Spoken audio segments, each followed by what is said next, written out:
이제 우리 마음과 뜻과 힘을 다해 수요 예배를 하나님 앞에 드리겠습니다.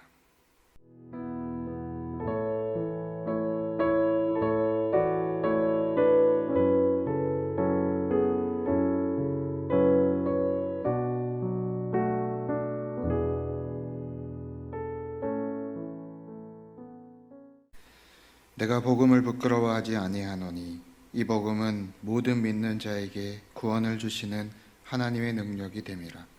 먼저는 유대인에게요 그리고 헬라인에게로다. 복음에는 하나님의 의가 나타나서 믿음으로 믿음에 이르게 하나니 기록된 바 오직 의인은 믿음으로 말미암아 살리라 함과 같으니라. 아멘. 살아계신 하나님, 복음이라는 큰 선물을 우리에게 주시고 그 복음으로 살아가게 하시니 감사합니다. 오늘도 우리의 몸과 마음의 시선을 복음으로 향하게 하여 주옵소서. 예수님의 이름으로 기원하옵나이다. 아멘. 찬송가 435장 함께 찬송하겠습니다.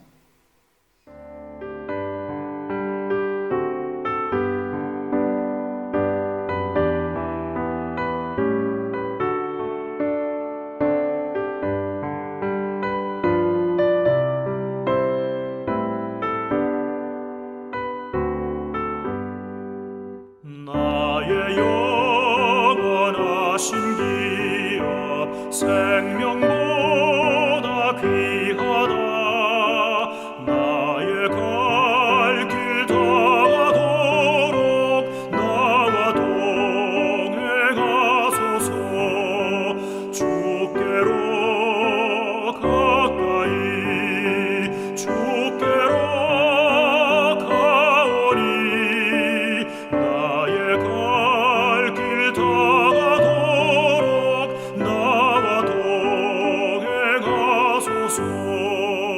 세상 복이 아니란과 모든 병에 버리고 험한 길을 가는 동안 나와 동행하소서.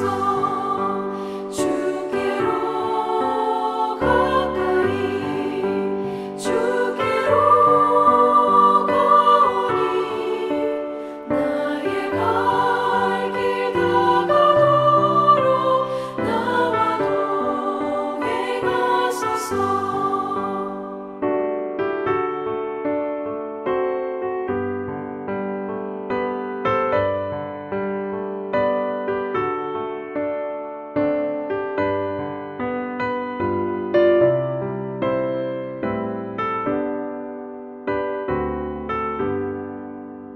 어둠 골짝 지나가며 험한 바다 건너서 천국 문에 이르도록 나와 동행하소서. 주께로 가까이 주께로 가오니 나의 갈 길 다가도록 나와 동행하소서.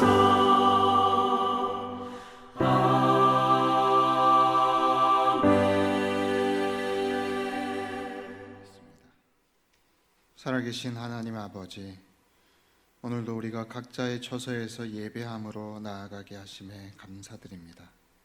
비록 사랑하는 성전에 나아오지 못했지만 지금 우리 교우들이 머물러 있는 곳이 하나님의 성전인 줄 믿습니다. 그곳에서 하나님께서 임재해 주시고 머무르셔서 그들을 만나 주시옵소서. 하나님, 코로나로 온 세계가 큰 시련과 힘든 가운데 있습니다. 전례 없는 전염병이 우리에게 닥쳤을 때에 이 가운데에서 하나님의 계획하심과 일하심을 보게 하시고 더욱더 낮아지며 겸손히 주님 앞에 엎드릴 수 있는 우리가 되게 하여 주옵소서.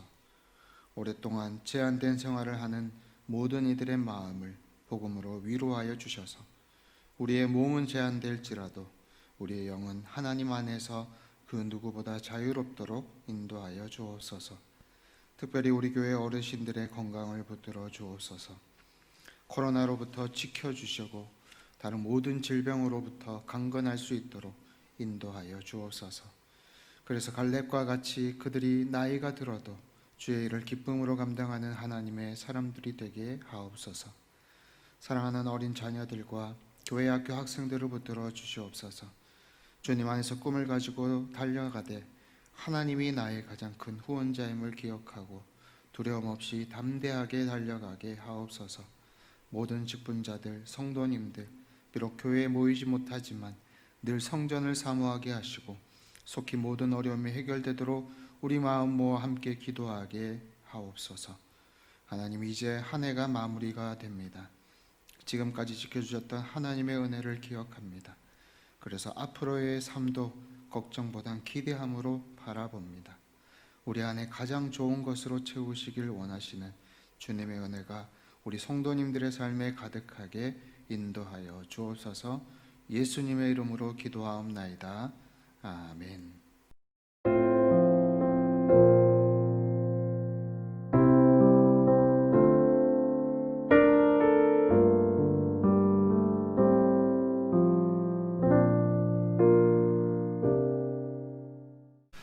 오늘 하나님께서 우리에게 주시는 말씀은 로마서 16장 17절에서 27절까지의 말씀입니다.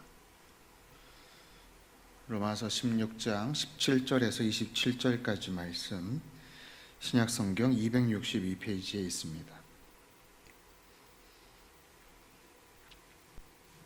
제가 봉독합니다. 형제들아, 내가 너희를 권하노니 너희가 배운 교훈을 거슬러 분쟁을 일으키거나 거치게 하는 자들을 살피고 그들에게서 떠나라. 이 같은 자들은 우리 주 그리스도를 섬기지 아니하고 다만 자기들의 배만 섬기나니 교활한 말과 아첨하는 말로 순진한 자들의 마음을 미혹하느니라. 너희의 순종함이 모든 사람에게 들리는지라. 그러므로 내가 너희로 말미암아 기뻐하노니 너희가 선한 데 지혜롭고 악한 데 미련하기를 원하노라.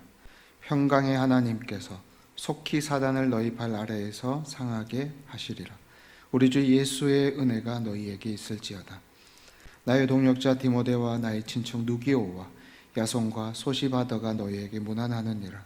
이 편지를 기록하는 나 더디오도 주 안에서 너희에게 문안하노라. 나와 온 교회를 돌보아주는 가이오도 너희에게 문안하고 이성의 제무관 에라스도와 형제 구아도도 너희에게 문안하느니라. 나의 복음과 예수 그리스도를 전파함은 영세전부터 감추어졌다가 이제는 나타나신 바 되었으며 영원하신 하나님의 명을 따라 선지자들의 글로 말미암아 모든 민족이 믿어 순종하게 하시려고 알게 하신 바 그 신비의 계시를 따라 된 것이니 이 복음으로 너희를 능히 경고하게 하실 지혜로우신 하나님께 예수 그리스도로 말미암아 영광이 세세 무궁하도록 있을지어다. 아멘.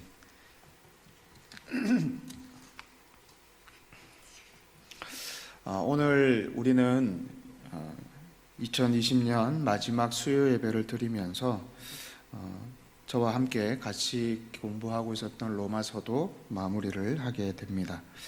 마무리하는 이 로마서 16장은 로마에 있는 이 지인들에게 사도 바울이 그 지인들의 소식, 로마에 있는 지인들에게 소식을 전하는 것과 마지막 교훈과 그리고 지금 바울과 함께 편지하고 있는 바울과 함께 있는 동역자들의 안부, 그리고 하나님을 찬양하는 구성으로 되어 있습니다.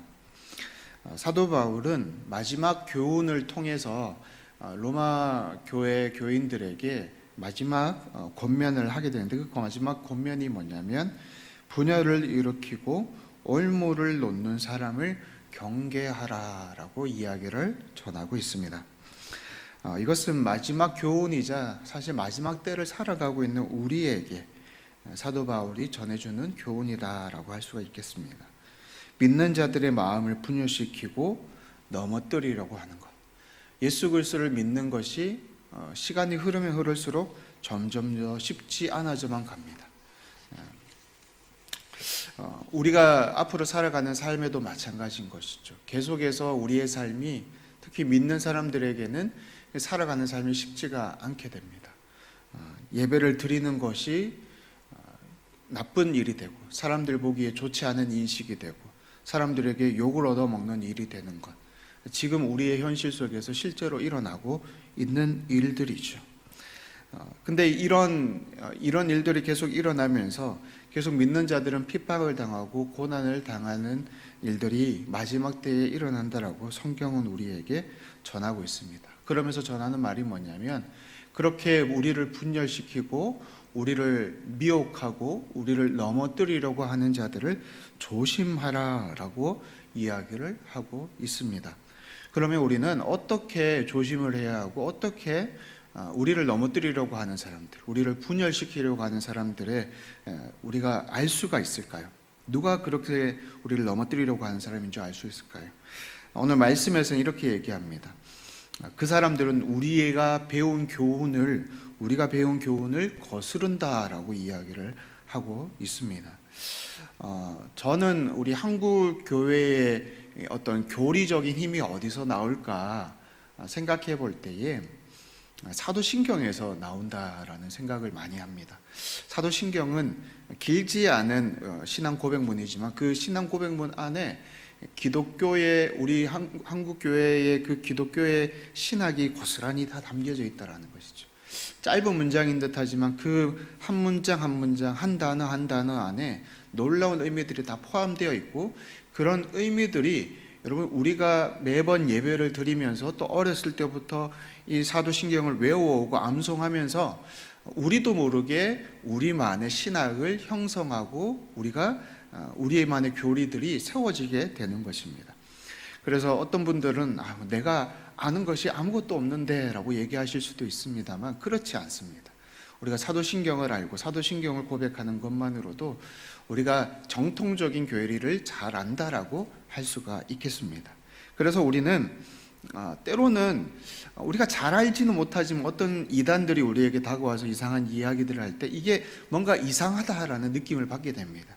그게 왜 그러냐면 사도신경이라는 이 교리의 기준이 우리 안에 있기 때문입니다. 사도 바울이 오늘 얘기하는 게 뭐냐면, 여태까지 우리가 배웠던 그 교훈을 거스르는 사람, 그 사람들을 조심하라라고 이야기를 하고 있습니다. 또 두 번째로 이런 사람들의 특징은 뭐냐면 그리스도가 아니라 자신의 배를 섬기는 것이다 라고 이야기를 합니다. 그들의 목적이 무엇인가를 잘 볼 수 있어야 된다라는 것이죠. 그들은 하나님을 드러내고 하나님을 섬기는 데에 자신의 목적이 있는 것이 아니라 이 사람들을 미혹하고 넘어뜨리면서 자신의 유익을 나타내는 데에 그런 목적이 있다는 것입니다. 그래서 이런 사람들을 경계하고 이런 사람들을 멀리하는데 아주 중요한 키포인트로 오늘 말씀은 우리 가운데 뭐라고 얘기하시냐면, 너희가 선한데 지혜롭고 악한데 미련하라라고 전하고 있습니다. 즉 선하신 하나님의 말씀은 지혜롭게 늘 가까이 대하고, 악한 것은 미련하게, 악한 데에 대해서 미련하라라는 것이죠. 가까이 하지 말라라는 것입니다. 우리 일반 사람들이 이야기하는 이야기 중에 아는 맛이 무섭다라는 이야기들을 많이 합니다. 그렇죠?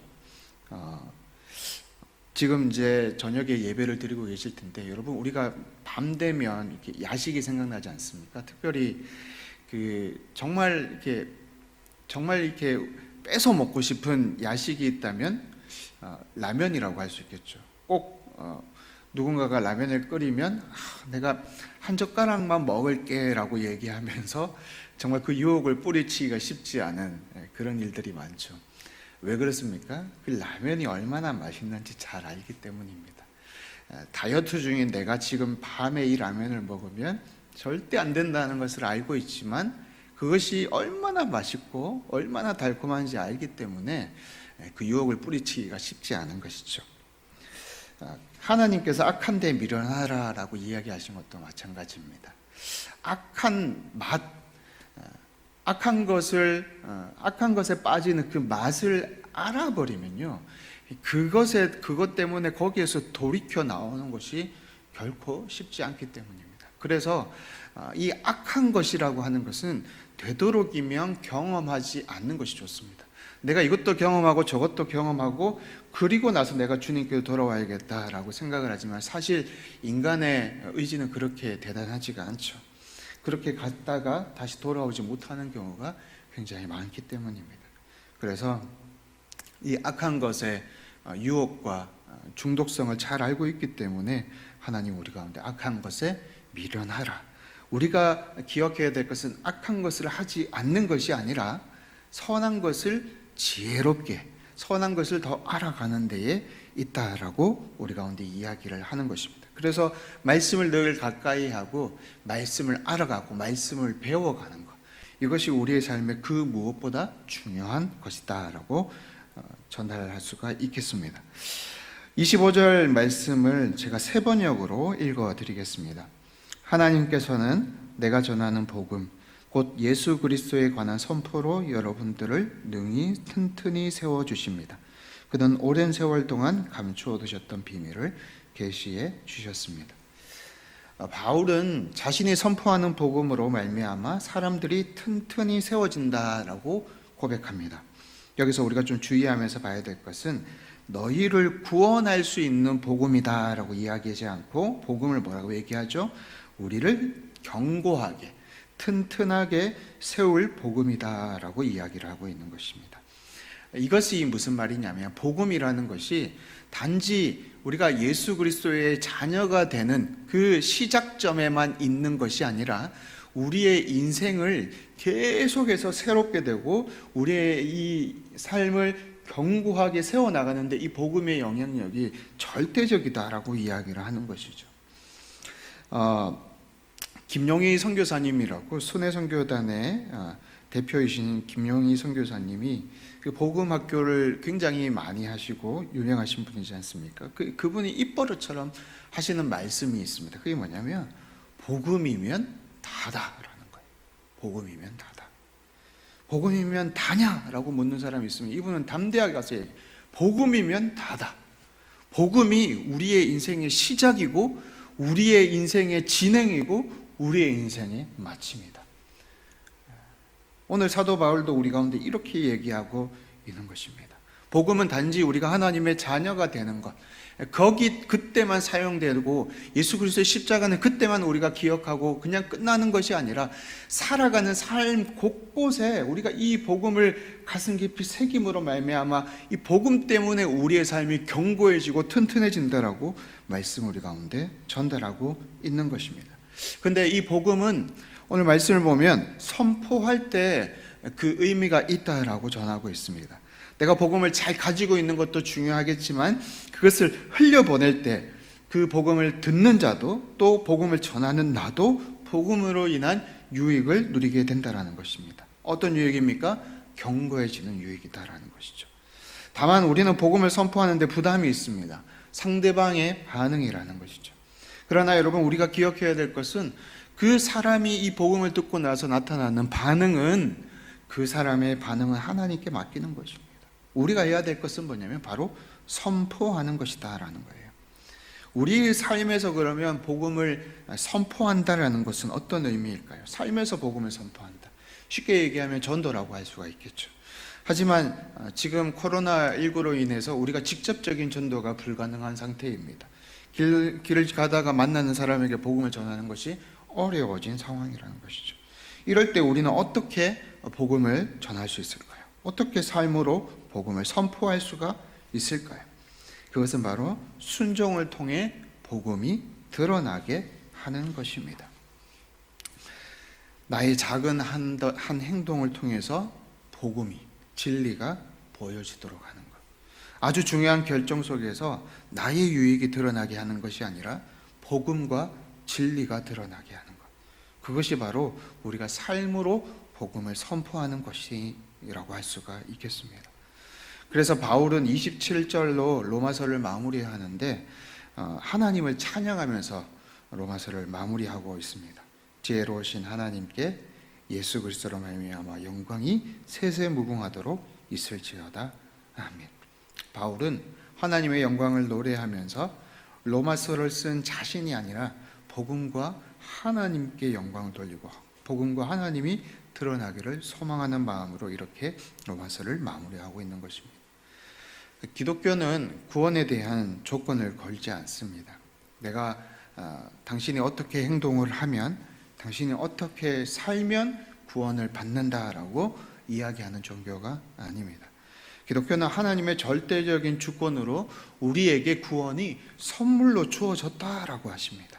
그리고 그 선물을 받은 우리들은 기꺼이 우리의 삶을, 우리의 자유를 하나님께 내어드림으로 주님을 위해서 살아가는 그 헌신된 삶으로 나아간다라고 우리에게 이야기하고 있습니다. 그래서 이러한 우리의 인생을 통해 결국 하나님이 드러나는 것, 나의 삶을 통해 하나님이 영광 받으시는 것, 이것이 바로 로마서의 주제이자 로마서의 마무리라고 할 수 있겠습니다. 또한 우리 인생의 주제이자 우리 인생의 마무리여야 할 것입니다. 아무리 작은 결정이라 할지라도, 또는 아주 큰 결정을 할 때에 우리의 인생 속에서, 그 결정 속에서 하나님이 드러나게 하시는 것, 하나님이 보여지게 하는 것, 그것이 삶으로 선포하는 복음이다라는 것입니다. 이렇게 우리가 삶으로 복음을 선포할 때에 오늘 말씀은 우리 가운데 우리의 삶이 견고해지고 그 우리의 삶을 바라보던 옆에 있는 사람들의 삶이 견고해진다라고 이야기하고 있습니다. 우리가 이러한 선택들을 쌓아 나갈 때에 우리의 자녀들이, 우리의 이웃들이, 우리의 교우들이 더욱더 강건해지고 더욱더 견고한 신앙으로 세움을 받게 될 것입니다. 그 귀한 일에 쓰임을 받는 저와 여러분들이 되시기를 주님의 이름으로 축복합니다. 기도하겠습니다. 고마우신 아버지 하나님, 우리에게 놀라운 복음을 선물로 주셨음을 감사드립니다. 우리에게 주신 이 복음을 우리만 가지고 누리는 것이 아니라 삶 가운데에서 복음을 선포하며 나아가는 우리의 인생이 다 되게 인도하여 주시옵소서. 하나님, 그러므로 말미암아 우리 청산교회의 교우들이 모두가 날마다 복음으로 말미암아 견고한 인생을 살아가는 하나님의 백성들이 다 되게 축복하여 주옵소서. 예수님의 이름으로 기도하옵나이다. 아멘. 찬송가 438장 찬송한 뒤에 우리 합심 기도 제목을 보면서 함께 기도하는 시간을 가지도록 하겠습니다.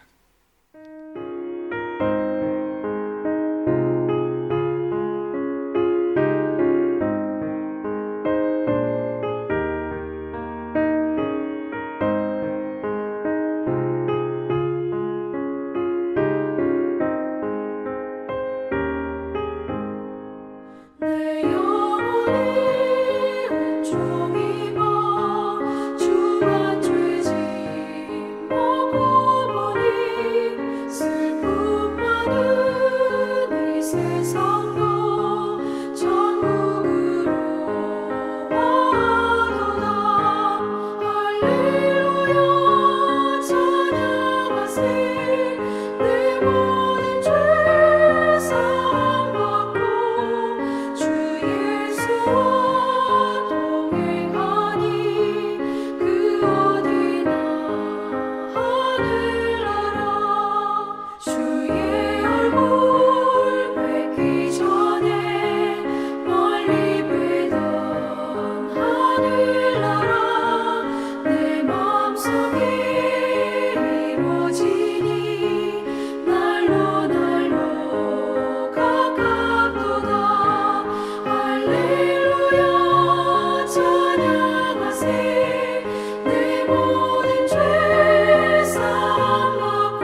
교회 소식을 전합니다. 모든 공예배는 지금 온라인으로 여러분들에게 방송을 통해서 전달이 되고 있습니다. 교회 홈페이지 또는 유튜브에서 청산교회를 검색을 하시면 여러분들이 언제든 예배를 드릴 수 있으니 예배 각자의 처소에서 예배를 잘 드려주시기를 바랍니다. 송구 영신 예배는 내일 유튜브를 통해서 여러분들이 시청하실 수 있습니다. 온 가족과 함께 기쁨으로 송구 영신 예배를 주님 앞에 드릴 수 있기를 바랍니다. 기도하겠습니다. 이제는 우리 주 예수 그리스도의 은혜와 하나님 아버지의 사랑하심과 성령님의 교통하심이 복음을 누리고 복음으로 살아가기를 소망하는 머리 숙인 모든 청산교회 교우들 머리 위에 저들의 삶 위에 이제로부터 영원토록 함께 하시기를 간절히 축원하옵나이다. 아멘.